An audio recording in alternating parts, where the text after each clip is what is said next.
Hello. My name is Thalassa Monroe and I haven't heard from my sister in 7 days. But that's not the crazy part. The crazy part is, last night, I got a text from her phone. 3 words, "Don't come here." So of course I went. The drizzle had been falling since morning, soft enough to make everything shimmer but not enough to drown the quiet. I sat at my kitchen table, the one with scratches that ran like old scars across the wood, surrounded by bills I hadn't opened and photos I couldn't throw away. The phone pressed against my ear felt colder than usual. "Come on, Aloan," I whispered. The ringtone looped once, twice, then fell into silence. No voicemail. No click of breath on the other side. Just a hollow pause that sounded like a door closing. She always called back, always, even when she was angry or our mother told her to keep her distance. The silence this time didn't feel like stubbornness, it felt like absence. The kind you recognize in your chest before your mind can name it. I opened the group chat our family used every Sunday. Pictures from the brunch scrolled up the screen, my mother holding a mimosa, Mauric's perfect wife laughing beside the hydrangeas. Everyone tagged. Everyone except me.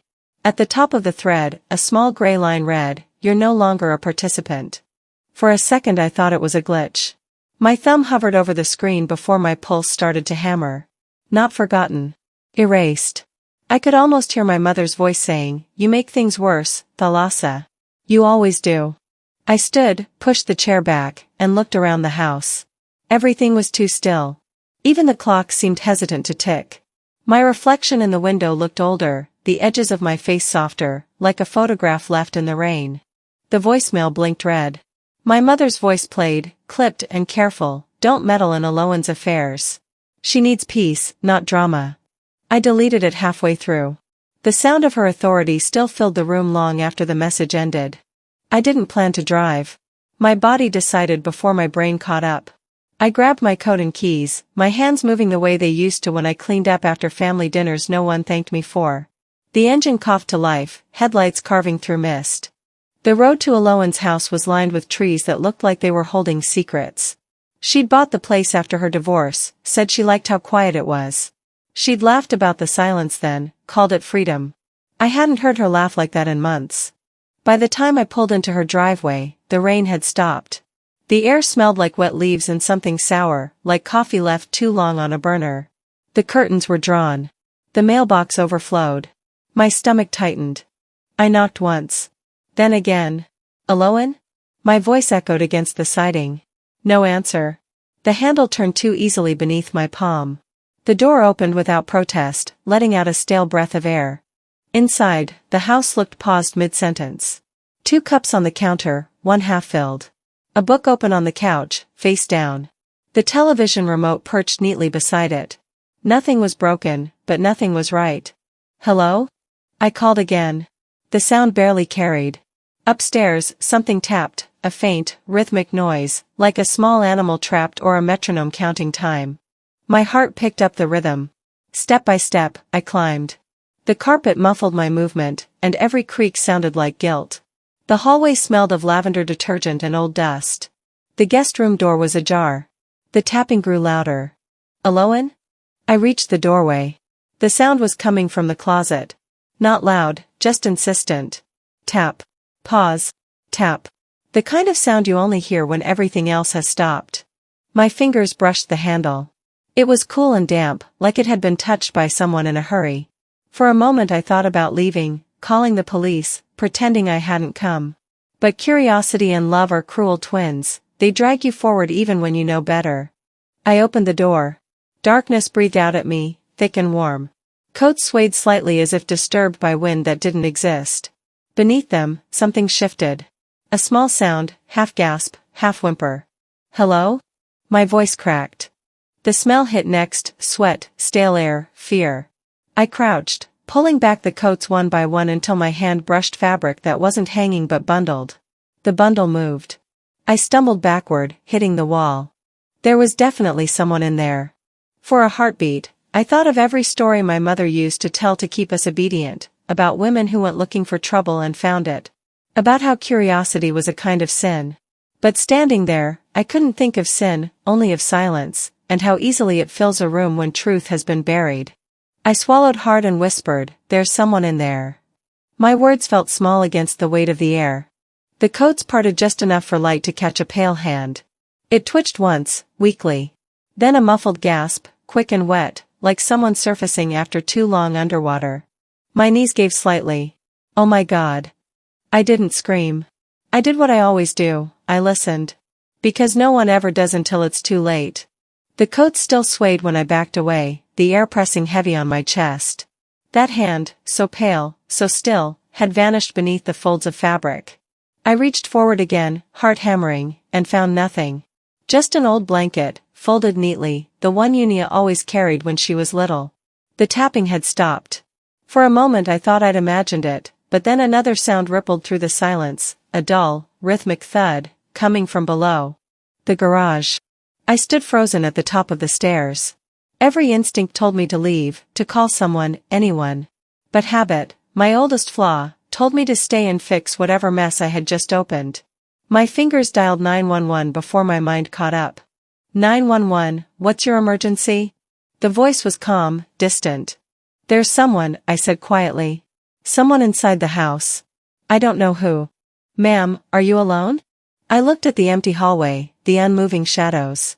Not exactly, I whispered. While I waited for sirens, I paced the living room, scanning photographs on the mantel. Aloan, Unia, and Dorian, smiles too wide, edges too bright. The frame of their wedding picture leaned crookedly, the glass cracked down the middle, splitting his face from hers. When the knock came, I jumped. Eugene Police Department. 2 officers stepped inside, hands resting near their belts, eyes sharp. One, a young man barely 30, asked, "Your family?" "I'm her sister." He nodded. "We got your call. What makes you think someone's here?" "There was noise," I said. "From the closet. Then from the garage." They moved with trained patience, clearing each room. I stayed near the door, arms crossed tight, as neighbors began to gather across the street. Curtains twitched, whispers floated. "Is that her?" "The sister," someone murmured. "The one no one talks to." I caught the words like a slap but didn't turn around. They'd always had opinions, now they had a show. One officer motioned for me to follow him outside. "You said the garage, right?" We circled to the side entrance. The metal latch was bolted from the outside. He frowned, muttered something under his breath, and forced it open with a crowbar. The sound of tearing metal made my stomach twist. The door swung out with a groan, releasing a gust of air thick with oil and iron. Inside was dim, only one bulb flickering. The smell, old gasoline, damp concrete, and something sour, made me gag. Then I heard it again, that same slow thud. The flashlight beam landed on the source. A man sat against the far wall, legs bound, hands raw against the rope. His face was gray, lips cracked, eyes wide and glistening with confusion. Dorian Bess. My breath caught. "Dorian?" He tried to speak, voice rasping under the gag. The officer knelt, cut him loose. When the cloth fell, he gasped like a diver breaking water. "She said you wouldn't come," he croaked. "Who?" I asked, though I already knew. "Aloan." His voice broke on her name. I nodded but didn't move far. I couldn't stop looking at him. His wrists were bleeding, the skin torn. He looked nothing like the man I'd once known, the one who used to brag about sales numbers and golf scores. He looked small, almost childlike. When the paramedics arrived, I stood near the doorway. They lifted Dorian onto a stretcher. He turned his head toward me, whispering, "She lost it, Thalassa. She really lost it." I didn't answer. The words didn't fit with the sister I remembered, the one who hid bruises with sweaters, who said she was fine even when her voice trembled. Outside, blue and red lights painted the houses. A detective introduced himself, asked me to stay for questioning. "We're trying to determine what happened here," he said. "Do you know where your sister might be?" "No. I haven't heard from her in a week." He took notes, his pen scratching the air like accusation. "Family trouble?" "We had a disagreement," I said. "But I came back." He glanced up, his expression unreadable. People don't usually come back when they've been erased. The word hit deeper than I expected. Erased. Again that quiet ache in my chest. While they processed the scene, I noticed the neighbor from across the street, a woman named Mrs. Holloway, walking over, holding her phone. "I think you'll want this," she said to the detective. "My camera caught someone a few nights ago." The detective took the phone, played the video. The timestamp read 2:13 a.m., 3 nights prior. The image was grainy but clear enough, a tall man in a hooded jacket, heavy build, entering through Alohan's front door. He stayed 18 minutes, then left carrying a dark bag. "That's not Dorian," I said. My voice steadied, stronger than I expected. The detective replayed the clip. "You sure?" "I know his walk. That's someone else." He studied me for a moment. "You seem certain." "I am." He pocketed the device and said quietly, "We'll follow up on this." Then he looked toward the house, his tone shifting. "You should probably stay somewhere else tonight." I wanted to argue, to say it was still my sister's home, that I had a right to be here. But the truth was, I didn't want to step inside again. The walls had absorbed too much noise, too much fear. As the last patrol car pulled away, I stood at the edge of the driveway. The rain had returned, fine and persistent, tapping against my coat like fingers. Across the street, neighbors drifted back behind curtains, pretending none of this had happened. Pretending I hadn't been here. I looked up at the dark window of the guest room, where the closet door still hung open. I could almost feel the eyes that had once stared from behind those coats. A voice behind me, the detective again. "You think you've seen all the secrets," he said, half to himself. "But sometimes, what's locked in a garage isn't the only thing that's been hidden." I didn't reply. My gaze lingered on the house, on the faint reflection of myself in the rain-streaked glass. I wasn't sure which one of us looked more like a ghost. Softly, almost to no one, I said, "Then I'll find the rest." I turned toward the house, not to leave, but to look again, deeper this time, as if the answers were still breathing somewhere inside those walls. The last patrol car had barely turned the corner when I went back inside. The air felt different, emptier, as though someone had come through and cleaned away the panic, wiped the fingerprints of fear from every surface. The floor creaked under my shoes, but even the echo seemed polite, restrained, as if the house itself had decided not to speak out of turn. The kitchen lights hummed softly. A towel hung perfectly straight over the oven handle, no stains, no dishes to explain its use. On the counter sat a grocery list in Unia's round handwriting: milk, peanut butter, batteries. She dotted her eyes with little circles, something Alohan used to scold her for. "You'll never grow up if you write like a cartoon character," she'd said once, half laughing, half tired. I touched the paper gently, tracing the letters until they blurred. "You don't stumble into silence like this. You build it. You scrub it. You design it to look like peace." My phone vibrated. The name on the screen made my stomach clench. "Mother." I answered, slow and cautious. "Mom." Her voice was already sharp. "What did you do, Thalassa?" "The police called me." "You couldn't just stay out of it, could you?" "I called for help," I said quietly. "There was someone tied up in her garage." "You always exaggerate," she snapped. "You never understood your sister. You're making her look worse." "Maybe she doesn't need my help looking bad," I said. My voice sounded strange, like it belonged to someone braver. A pause. Then she exhaled, quick and dismissive. "Don't turn this into another one of your dramas." The line went dead. I didn't realize I'd been gripping the phone so tightly until my hand ached. The next buzz came seconds later: "Malric. Let the cops handle it. We don't need you stirring things up again." "Not is she okay?" "Not what happened. Just the same old script." I was still the problem. Always the problem. I slid the phone onto the counter and stared at my reflection in the microwave door. The woman looking back wasn't angry, she looked tired in a way that didn't wash off. I turned away and walked down the hall toward the study. The office smelled of dust and printer ink. Files sat in neat stacks, one labeled Court Settlement, 2022. Inside were papers stamped with my sister's name, my mother's initials scribbled in the corner. At the bottom, a bank slip fluttered loose, a transfer receipt. Cayman Islands. Account name, R. Creed. Another folder. More slips. Same destination. Same amounts, spaced like clockwork. Consulting retainers, each said. No company name, no contact.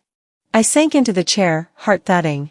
They'd always told me I saw ghosts where there were none, that I created problems out of thin air. Maybe the air had always been thick with them. The front door opened. I heard the low click of heels on tile before her voice reached me. "So this is what you're doing now?" Ramona Creed didn't knock. She never had to. She stood in the doorway, chin high, raincoat spotless. You think you're saving Aloan? Or are you just trying to make yourself relevant again? I turned in my chair, holding up one of the statements. You want to explain these? Her eyes flickered, just once. Old business records. None of your concern. They're from Aloan's settlement. You don't know what you're talking about, she said, each word slow, deliberate, like she was teaching a child. You never did. The papers shook in my hand. You moved her money into your account. She smiled, the kind of smile that meant she'd already decided the outcome. If you go poking into things you don't understand, you'll embarrass yourself. Again. The word again cut deeper than she knew, or maybe exactly as deep as she meant it to. I remembered being 13, the way her hand had closed around the doorknob of my room while I screamed, the way she'd turned the lock and said, "You brought this on yourself." The sound of the latch still lived somewhere in my bones. Don't reopen the past, she said now, softer, almost kind. It does no one any good. You mean it does no good for you? Ramona's voice lost its velvet edge. You've always been jealous. Aloan had a husband, a child, a life. You collect ghosts. I rose slowly. Maybe that's because you keep making them. Her face tightened, but she didn't move. You think anyone will believe you? They remember you as the unstable one. The one who cried wolf. I reached for the printer tray, pulled out a clean sheet, and placed the bank statement on top. Then let them remember this too. You wouldn't dare. You want me silent? Sue me. For the first time, she hesitated. Her breath caught, her confidence faltering. The paper between us might as well have been a weapon. I tried to protect this family, she whispered. No, I said quietly. You protected the story. The rain had started again outside, tapping softly against the windows. She stared at me, searching for the frightened daughter she'd spent years training into obedience. But that version of me was gone, folded away like Unia's blanket in the closet upstairs. You erased me once, I said, voice steady. But this time, I'm keeping the receipts. Ramona stood frozen, her eyes darting between the papers and the door, weighing which would save her faster. I didn't wait for her to choose. I stepped past her, the hallway light catching the edges of the bank statements in my hand. Every step felt lighter, quieter, like air returning to a sealed room. Healing didn't arrive suddenly. It happened softly, step by step. I reached the end of the hall and turned toward Unia's room. There were still whispers hiding in these walls, and I intended to hear every one of them. The door to Unia's room was closed, but the hallway beyond it felt colder somehow, as if what lingered behind the wood was watching, waiting. I didn't knock. I didn't open it either. I just stood there, listening to the silence. Some rooms don't need voices to speak. They carry memory like wallpaper, layered, permanent. The next morning, a detective from the Eugene precinct called and asked if I could come in. We'd like to get your take on Dorian's statement, he said. His voice was careful, but I heard the doubt underneath. I sat in a chair across from two men in plain suits, in a windowless room that smelled faintly of old carpet and burnt coffee. One of them, the younger, kept fiddling with a paperclip. The older one leaned back and said, "You've known your sister all your life. We want your opinion on her stability." The word stability made me flinch. She's complicated, I said. But she's not violent. The younger detective glanced at his notes. Mr. Vess says he wasn't tied up against his will. That he and Aloan had a disagreement that got out of hand. He claims they agreed to a cooling-off period. But that she panicked when he mentioned filing for custody. I stared at them both, disbelieving. So she restrained him because she panicked? He says it started with a conversation, the older detective added. And ended with her locking him in the garage. His words, not ours. Why would he agree to that? I asked. The younger one shrugged. These things escalate. He says she thought he was taking Unia away forever. He slid a transcript across the table. At the top, preliminary debrief, Dorian Vess, April 15th. I read slowly, each line pressing harder against my chest. I got a job offer in Nevada. I told her I was moving. I wanted Unia to come with me. She flipped. Said she'd rather die than lose her. He wasn't yelling. Wasn't accusing. Just laying it out like fact, like he'd done nothing wrong by planning to take his daughter across state lines without legal agreement. She told me she didn't trust the courts. Said I'd twist things. She said she'd do whatever it took. I pushed the transcript back toward them. And now he's playing victim? The older detective didn't answer. Instead, he asked if I'd be willing to visit Unia. She's in a temporary shelter facility, he explained. We think it might help if she saw someone familiar. Familiar? That word again. As if familiarity was a cure for trauma. I said yes. Not because I believed I could help, but because the alternative was leaving her to guess why no one came. The shelter was quiet. A gravel path led to a swing set where Unia sat, knees tucked, her small fingers drawing shapes in the sand beneath her. A woman in a gray cardigan waved me forward, then stepped back. Unia, I called softly. She didn't look up. Her voice, when it came, was flat. You want me to talk, don't you? I knelt beside her, slow, careful. I don't need you to talk. I just wanted to see you. She paused, tracing a circle. Mom said you'd come. She said you'd try to steal me too. The words struck harder than anything I'd prepared for. I opened my mouth. Closed it again. What do you say to a child who's been taught you're a threat wrapped in love? I tried anyway. Has anyone ever told you the difference between being safe and being hidden? She looked at me then, just briefly. Her eyes weren't angry, they were tired. What's the difference if I can't see anyone either way? I swallowed hard, gently brushing my hand across the dirt. I used to bring you picture books when you were little. Your mom hid them. Said too many stories would make your head noisy. She said they were too sad. They weren't sad, I whispered. They were honest. A quiet settled between us. The kind that isn't peace, but isn't war either. After a few minutes, she stood. I don't want to talk anymore. That's okay, I said. You don't have to. As I turned to leave, a staff worker approached and handed me a folded piece of paper. She drew this, she said. Didn't want to talk to us either. But sometimes kids say what they need in other ways. In the drawing, the house stood crooked under a heavy gray sky. One window was blacked out. The closet door was open, and beside it stood a small figure with wide eyes, alone. Near the garage, a red smear marked Dorian's hands. Not blood exactly, but something meant to be bad. The only figure without a face was me. A silhouette behind a window, watching. Present. Blurred. She sees me. Just not clearly yet. The paper shook in my hand. On the back, something else was scribbled in red crayon. Not a picture this time, but a sentence, crooked and misspelled. Don't forget the other room. The one Mom said to never open. My heart dropped. I didn't sleep that night. The red crayon words burned behind my eyelids, replaying like a warning whispered from somewhere I couldn't reach. Don't forget the other room. Every creak of the house felt like it was breathing the same sentence back at me. By morning, I wasn't sure if I was chasing the truth or letting it chase me. When the call came, it was from a secretary. Mrs. Lowell's office, she said briskly. You're listed as an emergency contact for a low in Creed. Could you come by? Her tone made it sound like I was expected to already know who Mrs. Lowell was. I said yes before she could hang up. The law office sat at the edge of downtown, all glass walls and gray carpeting that swallowed sound. Inside, I pretended to be calm as I told the receptionist I was Alohan's sister. I'm just here to collect some of her personal records, I said. She won't be able to do it herself for a while. She didn't ask questions.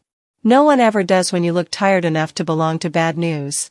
In Mrs. Lowell's office, a file sat on the desk, waiting. I opened it carefully, the pages smelling faintly of toner and dust. Alohan's name appeared at the top of every form, each one dated in the last year. Divorce settlements. Custody petitions. And then a new set of papers, insurance forms. The beneficiary line made my stomach twist. Primary, Unia Creed. The policy had been updated exactly one day before Dorian filed for custody. This wasn't about money. It was about control. About making sure no one else could ever take what she believed was hers. Love, when it's built on fear, stops being love, it becomes ownership. I read the last paragraph twice before closing the folder. The numbers, the dates, the signature, they all told the same story. Alohan wasn't planning revenge. She was planning survival, in the only language this family ever respected, leverage. As I left the office, I caught my reflection in the window, hair pulled back too tightly, lips pressed thin. I looked like her. That realization felt heavier than the folder in my hand. The drive back to the house was quiet except for the sound of the windshield wipers dragging against mist. At a red light, my phone buzzed with a memory. Unia's 9th birthday. The picture my mother posted, Unia smiling, cake in front of her, tagged, Grandma's surprise made her day. But the dress she was wearing in that photo, I'd made it. Hand-stitched the hem on a Saturday afternoon, sealed it in a box with a card. I'd written, for when you're brave enough to outgrow them. She never mentioned it. When I walked into Unia's room that afternoon, sunlight cut through the curtains, landing on the dresser. Something about the way the drawer stuck halfway open caught my eye. Inside, folded under a stack of old coloring books, was the card. My handwriting still neat, unbent. Never opened. I sat on the edge of the bed, the paper trembling in my hands. My mother's voice echoed in my head, "Don't send her things that make her sad, Thalassa. She doesn't need reminders of you." They'd turned every gift into guilt. Every gesture into interference. I pressed the card to my chest for a moment, breathing slowly. Healing doesn't arrive like an apology, it seeps in quietly, like light through a crack. By the time I reached Malrich's office, I'd rehearsed every word I wanted to say. The building was as sterile as his conscience, gray walls, glass doors, not a single family photo. He looked up from his desk when I walked in. "Thalassa," he said, more annoyance than greeting. "You can't just barge in here." "I didn't," I said, tossing the file onto his desk. "Your secretary waved me through." He opened the folder, scanning the top page. So, I said, leaning closer. Aloan took out a life insurance policy on Dorian. The beneficiary is Unia. The date is the day before the custody filing. Don't you think that's convenient? He looked at me with that same smirk he'd used our entire childhood when he thought I was being dramatic. "We all have roles, Thalassa. Yours was to stay out of things you don't understand." She was one checkmark away from solving this with death, I snapped. "And you knew? You all knew." He leaned back, unbothered. "This family has enough problems without you turning one mistake into a witch hunt." "Call it whatever you want," I said, voice trembling with exhaustion more than rage. "I'm done pretending your silence is noble." Malrich closed the folder, slid it across the desk like a discarded bill. "You were always the outsider. The one who couldn't adapt. We all tried to help you, but you never knew your place." I stared at him. "My place?" He didn't blink. "Yes. Some people are born to hold things together. Others are meant to stay out of the way. Then it's time I auditioned for something else." He laughed quietly, a sharp sound that didn't reach his eyes. "You think this is about justice? You're fighting ghosts." "No," I said softly. "I'm fighting the living who pretend they're ghosts." I left before he could answer. The hall outside smelled of polish and cold air. By the time I reached my car, my hands were shaking. I turned the AC on high, needing the sound, the chill, something to ground me. I pulled out my laptop and began to type. Not a letter, an affidavit. A statement that could no longer be buried. Each line was slow, deliberate. I wrote about Aloan's mental state, about Dorian's threats, about Ramona's money. Every fact was a heartbeat, steady and certain. When I reached the final paragraph, I hesitated. Then I wrote, "I am not here to punish my sister. I am here to protect her child." I read it twice, my fingers hovering over the send button. My reflection in the screen looked older, steadier. The kind of woman who finally stopped asking for permission. I hit send. The silence afterward felt almost holy. "I was always the extra," I whispered, closing the laptop. "Now I'm the only adult left in the room." The phone buzzed before I could start the car. A message from an unknown number. Just one word, glowing cold on the screen. "Stop." The word on my phone still glowed faintly when I finally started the engine. "Stop." It looked harmless, just 4 letters, but it carried the chill of something intimate, someone who knew exactly where to hit. I told myself it was spam, a coincidence, but my gut disagreed. The silence that followed wasn't peace, it was warning. By midnight, I couldn't stand it anymore. The message had followed me through dinner, through the slow ticking of the wall clock, through every unfinished breath. Then another buzz, no name, just another line, check the bathroom drawer. Upstairs. I didn't even question how whoever it was knew where to send me. I grabbed my keys and drove back to Aloan's house. The roads were slick, the streetlights bleeding across wet pavement. When I parked, the windows looked darker than I remembered, as though the house had closed its eyes. Inside, the air felt thicker, as if the walls were keeping secrets in their lungs. Every creak under my shoe sounded deliberate. Upstairs, the bathroom door was half open. The smell hit first, faint soap and mildew, the same scent as the night the police came. The drawer stuck slightly when I pulled it. Beneath a tangle of old receipts and empty pill blister packs lay a small spiral notebook, edges warped by water stains, pages curled. My hand trembled as I opened it. The handwriting was hers. Slanted, uneven, the ink bleeding through where tears must have fallen. The first page began with my name, just a single letter. T. You warned me. And I didn't listen. I thought love could make logic out of fear. But I'm not crazy. Just tired of being told I am. The next line blurred before I reached the end. If you find this, and I'm gone, tell Unia I tried to leave her something real. I sat on the edge of the tub, the notebook heavy in my lap. A memory surfaced without mercy, 6 months ago, a 3 a.m. call. Her voice hoarse, asking, "Do you ever feel like the walls are learning your schedule?" I'd silenced the phone and rolled over. I told myself I'd call her in the morning. I never did. The pages grew darker as I turned them, the ink deeper, almost desperate. One entry listed numbers, bank transfers, insurance references. Another ended mid-sentence. He said if I just sign the paper, it'll all. Nothing after that. A soft sound echoed from the hallway. I froze, straining to listen. The wind outside pressed against the window, but the sound was inside, faint, almost human, like someone breathing where they shouldn't be. I forced myself to move. In Alohan's closet, I'd found ghosts. In her bathroom, I was finding evidence. In the bottom drawer of her vanity, I found the rest, a second phone, cheap and scratched. The screen lit up easily. The inbox was full, but one message sat unsent, saved in drafts. Don't let Mom spin it. They'll say I snapped. But I just stopped holding everything together. I stared at the words until they blurred. Then I whispered, she knew they'd rewrite her. Outside, a branch scraped against the siding, a sound like fingernails on paper.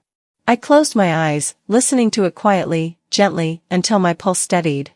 Under the sink, I noticed something else, an empty bottle of prescription sleep aids. The label was peeled, residue still sticky. Nearby, a smear on the tile. Not large enough for panic, but visible enough to be intentional. Someone had tried to clean it. Not erase, just control. It wasn't a breakdown scene. It was a performance. I stood, gripping the sink for balance.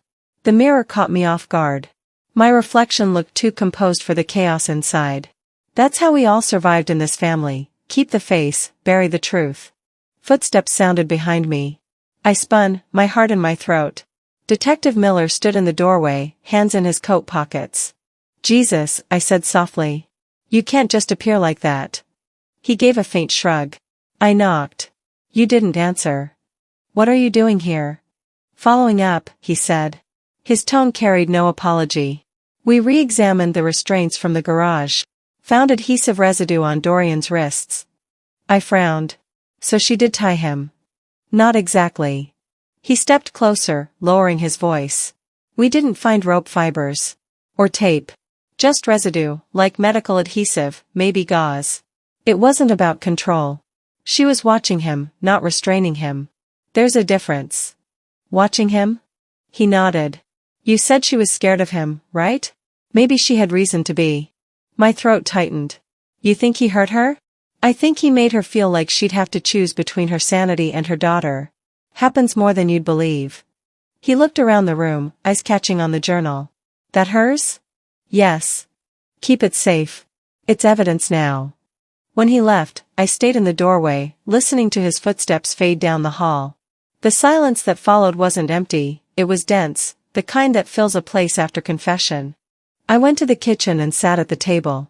The journal lay open beside the phone, the bottle cap, the smear of blood on a paper towel I'd picked up. The pieces didn't look like proof, they looked like exhaustion. I pressed record on my phone. My voice sounded foreign when I spoke. She wasn't unstable, I said slowly. She was exhausted. And no one believed her. Not even me. The words echoed softly through the room. I didn't stop the recording right away. I let it breathe for a few seconds. Then, quietly, I added, this wasn't a breakdown. It was an escape plan, with no exit. The clock on the wall ticked once, loud in the stillness. I played the message back, then tapped forward. The share screen opened. I entered the judge's email address from the custody notice and pressed send. Healing didn't arrive suddenly. It happened softly, through action, through truth. The courtroom smelled like old carpet and anxiety. That sterile blend of sweat and recycled air that clings to every bench and every suit. I sat on the far left row, Unia's folder tucked beneath my hand like armor, and tried not to let my eyes wander to where Ramona sat. She was dressed like she was attending a fundraiser, not a custody hearing, navy silk blouse, pearls, hair pinned into a careful knot. Malric sat next to her, his expression carved from ice. He didn't even glance in my direction. Across the aisle, Dorian leaned back in his chair, bandages still peeking from under his cuffs. The faint smugness on his lips made me want to scream, but I didn't. I breathed. Slowly. Quietly. The judge entered, stern-faced, glasses sliding down his nose. His gaze swept over all of us like a scam for weakness. I held mine steady. "Let's begin," he said. The clerk called Ramona first. She stepped up with the kind of grace only someone accustomed to control could carry. "My daughter was always emotional," she said, voice honeyed. "After the divorce, she struggled. We all tried to support her, but she made it difficult." She spoke of concern and instability, her language rehearsed. Words like fragile, unpredictable, difficult to reason with. I wanted to stand and scream. "You taught her to lie about bruises." Then praised her for surviving. But I didn't move. I waited. Malric went next. His words were sharper, more clinical. "We advised Aloan to seek professional help. She refused. She isolated Unia, used her as a shield." He turned slightly toward the judge. "Even from her own father." Every word was designed to pull the court's empathy toward Dorian and away from the one who wasn't here to defend herself. Then a knock on the courtroom door. A bailiff entered, whispered something to the clerk, who approached the judge and handed him a folder. The judge opened it, brow tightening slightly. "Enter into evidence, Exhibit 11B. My breath caught when I saw it, Unia's drawing. They passed copies around. I watched Malric's face twitch, Ramona's eyes narrow. The picture was simple, but unmistakable. The garage. A tall figure tied loosely. Another figure standing, not menacing, just watching, exhausted. In the background, at the top of the stairs, a third figure, me. The silence in the courtroom changed. It wasn't quiet anymore. It was sharp. Alert. Children don't fake nuance like that. The judge looked over his glasses. "Ms. Monroe?" I rose. My palms were damp, but my voice was dry. "I wasn't close to my sister," I began. But I watched her slowly fall apart while everyone called it strength. I handed the judge a packet, copies of Aloan's journal, the insurance policy, the unsent text. This wasn't a mother snapping. This was a mother trying. Alone. I let the silence sit. I didn't cry. I didn't explain. I just stood there, solid in the absence they had all helped create. Ramona shifted. Dorian scratched at his sleeve. Malric didn't move. The judge turned to the drawing again. Then to Unia, who sat beside her social worker, legs swinging slightly beneath the bench. She didn't smile. But she didn't look away, either. "She sees what happened," I said softly. "Even if no one else wanted to." The judge nodded slowly. "This court takes into account not only legal facts, but emotional truth. And sometimes, the latter speaks loudest when drawn in crayon." I sat down. My hands shook in my lap, but it wasn't fear. It was release. The judge cleared his throat. "We'll reconvene tomorrow for deliberation." As the gavel came down, the sound echoed like a stone dropped into water, soft, final. I didn't feel victory. Just a hollow kind of silence that felt a little like justice. When the judge finally dismissed the room, it was as if the whole world exhaled at once. The shuffle of papers, the scrape of chairs, the murmurs of exit, all of it rose like a wave and then fell just as quickly, vanishing into the heavy silence that followed. I stood still, rooted, even as people filed out around me. The final echo of the gavel still rang in my ears, faint but persistent, like the aftershock of a door slamming in a dream you haven't quite woken from. Outside, the courthouse steps had emptied. The evening had stolen the crowd. What had started as a packed chamber, spectators, reporters, onlookers hungry for someone else's pain, had dissolved into the kind of quiet that only arrives when the performance is over. Ramona had brushed past me without so much as a glance. Her heels clicked sharply on the stone, and I didn't follow. I didn't call out. Malric had vanished long before the final verdict was even delayed. Cowards never stay to witness consequences. Not when their names linger in shadows. I found my way to a stone bench near the bottom of the courthouse steps. It was cold beneath me, the kind of chill that settled into bone. The air tasted sharp, metallic, winter damp. I closed my eyes for a moment and let the world spin slowly around me. That's when the message came. A soft buzz from my phone. A new notification from the court's digital evidence portal. I stared at the screen. New file uploaded, audio recovered, Creed, Aloan. For a long time, I didn't move. My thumb hovered above the play button, the tremble almost imperceptible. I was afraid. Not of what she might say, but of hearing nothing. Of static. Of a blank file. Of the finality of silence where her voice should have been. Then I pressed play. If you're hearing this, her voice cracked at the edges, a whisper caught between breath and fear. Then I didn't make it. There it was, that familiar quiver. The one she always had at the ends of sentences she never had the courage to finish. I felt it like a thread pulling through my chest. I didn't mean to leave it like this. I didn't want to make it harder. But you, her voice broke again, softened. You were the only one who ever looked back. The recording crackled. A soft rustle of fabric. A breath she was holding too long. Then the words that undid me. Don't let them tell Unia I was crazy. Tell her I stayed because I loved her. But love in a house like ours, it turns into something else. That was all. The message ended abruptly, leaving a hollow ache in its place.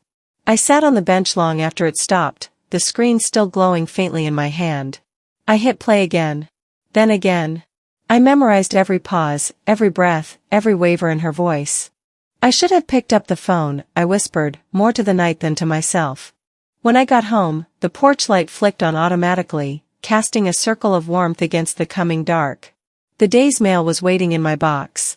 Bills, a local pizza flyer, and one padded envelope, weathered and yellow with time.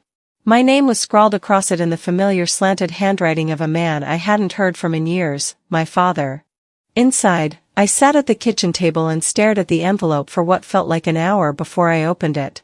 The flap tore slowly, with the kind of softness that made me think of a sigh. Inside was a single folded letter. The paper was brittle, the ink faded to the color of dried leaves. Aloan, it began. They'll try to erase you. Like they did your sister. But you carry the truth, and the truth has weight. Let it anchor you. It was dated 2 years before he died.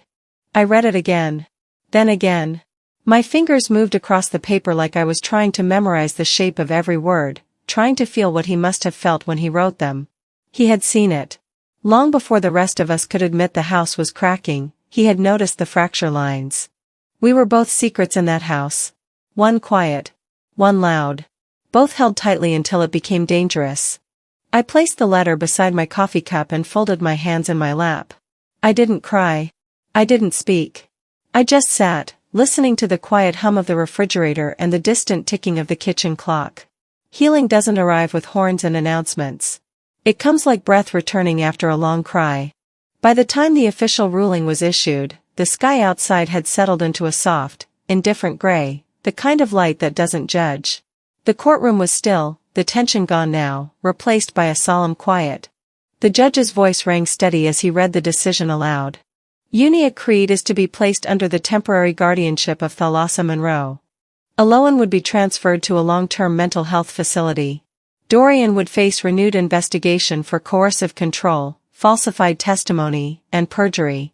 The words didn't sound like justice. They sounded like forms being signed, like boxes being checked. They felt like the closing of a chapter, not the righting of a wrong.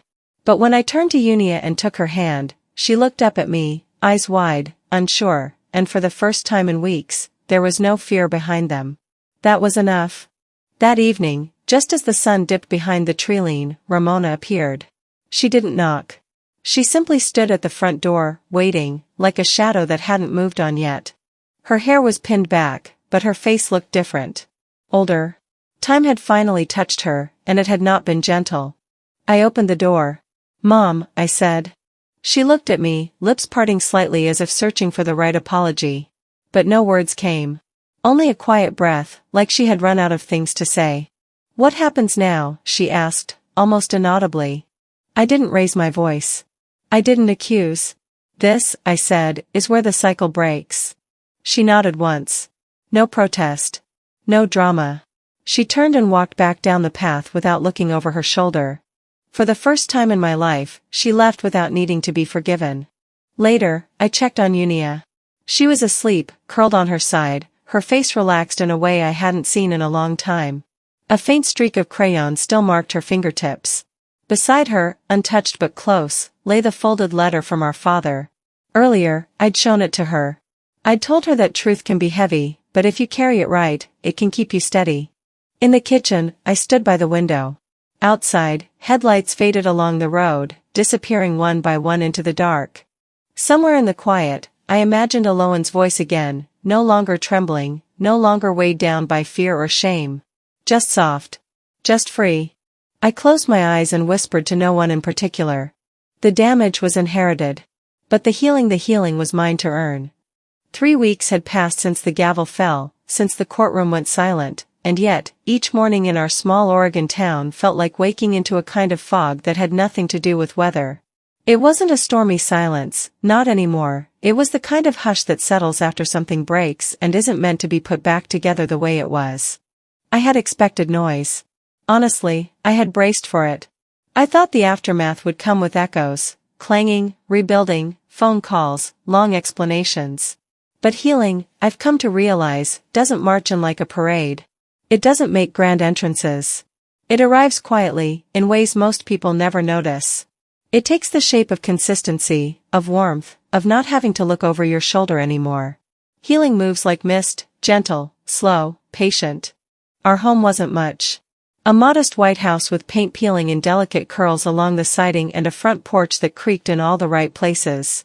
It sat on the corner of a neighborhood that was quiet for all the right reasons, bikes humming over cracked sidewalks, wind chimes tinkling faintly in the distance, a chorus of unseen dogs sounding off every now and then. The mail truck arrived late every single day, but somehow, it never skipped a delivery. Every morning around 9, the sun spilled across the porch in golden streaks, and I'd stand out there with a watering can, tending to a line of mismatched pots. Basil. Rosemary. A tomato vine that Unia insisted on planting despite the fact that it was far too late in the season for it to survive. She gave it a name, Greta, and checked it every afternoon after school, even though the poor thing hadn't grown an inch. Peace doesn't announce itself. It doesn't wave a flag. It feels like something missing. The absence of fear. The absence of panic. The absence of having to pretend. At breakfast one morning, Unia sat across from me, poking at her scrambled eggs with her fork. She wasn't eating them. She just traced slow, deliberate loops through the ketchup on her plate. She hadn't spoken much that morning, which wasn't unusual. But when she finally did, her voice was small and even. "Was my mom good?" she asked. She didn't look up. She just said it plainly, the way someone might ask if it was going to rain later. Like she already knew the answer wouldn't change anything. But she needed to hear it anyway. Inside, I froze. Not visibly, but something caved in, a quiet implosion behind my ribs. "She tried to be," I said after a pause that felt longer than it was. My voice stayed level. "Some days, trying is the bravest kind of good there is." She didn't argue. She didn't ask anything else. She just nodded, barely, but I saw it. A small, heavy nod, like that version of the truth had always been circling her thoughts. Maybe she didn't believe it yet. But she wanted to. The days that followed fell into a rhythm. Not normal, not yet, but something close. Mornings with overcooked oatmeal and socks that never quite matched. School drop-offs where I waved longer than necessary. Early dinners with too much rice and not enough talking. There were therapy sessions now. Twice a week. One for her. One for me. Separate, but necessary. Unia still flinched when doors closed too fast or too loud. I still checked closets before bed, a habit I thought I'd dropped years ago. Some scars don't scream. They wait. They linger quietly in the corners, in the routines, in the way you double-check a lock or hesitate before turning off a hallway light. But we were learning. Healing, yes, but slowly, like learning to breathe without expecting to choke. One night, after Unia had fallen asleep with her little flashlight still on, always the flashlight, never the overhead light, I sat at my desk in the half-dark and reread the letter from our father. The paper was soft with folds now. Familiar. You were always the steady one, Thalassa. But sometimes the steady ones go unnoticed. He wasn't wrong. But I never became steady so anyone would notice. I became steady because someone had to be. I was the counterweight. The anchor. The one who didn't drift. That night, I pulled out a blank sheet of paper and wrote a letter, not to him, not to Aloan, not to the judge or Clive or anyone who had handed down consequences. I wrote to myself. You are no longer waiting to be invited in. You are the one holding the door open. The next morning, while Unia packed her bag, I slipped the letter into the front pocket of her backpack. I didn't say anything about it. I didn't need her to read it now. Maybe not for years. Maybe never. But I wanted it to be there. For the future. For a version of her that might one day wonder if anyone ever truly saw the shape of her silence. Because some truths aren't loud. Some truths don't shout. They arrive like soft gifts. Gentle. Private. Just waiting. That afternoon, as we walked the familiar 2-block path to school, cracked sidewalks, early spring birds chirping, someone's lawn sprinkler ticking rhythmically, Unia reached out and grabbed my hand. You know what I remember about that week? She asked. I glanced down. What? The quiet, she said. It wasn't scary with you. It was just quiet. Her hand gripped mine tighter. Just a little. I smiled. Not wide. Not bright. But real. And for the first time in a long time, the tears didn't come. They stayed right where they were supposed to, safe, buried, understood. Because this wasn't a victory. Not the kind you can measure with applause or headlines. It wasn't justice either, not fully. It was something else. It was survival, with dignity intact. And that counts for more than anyone on the outside will ever know. No, we didn't fix the past. You can't undo what's already happened. But we were building something different now. We were choosing to end the story on our own terms. Not in noise. Not in anger. But in quiet, steady decisions that whispered, never again. Sometimes healing doesn't arrive with fanfare. Sometimes it's the quietest choice in the room. The choice to stop repeating what broke you. If this story resonated with you, if something inside you stirred a little, ask yourself this: what cycles are you choosing to break?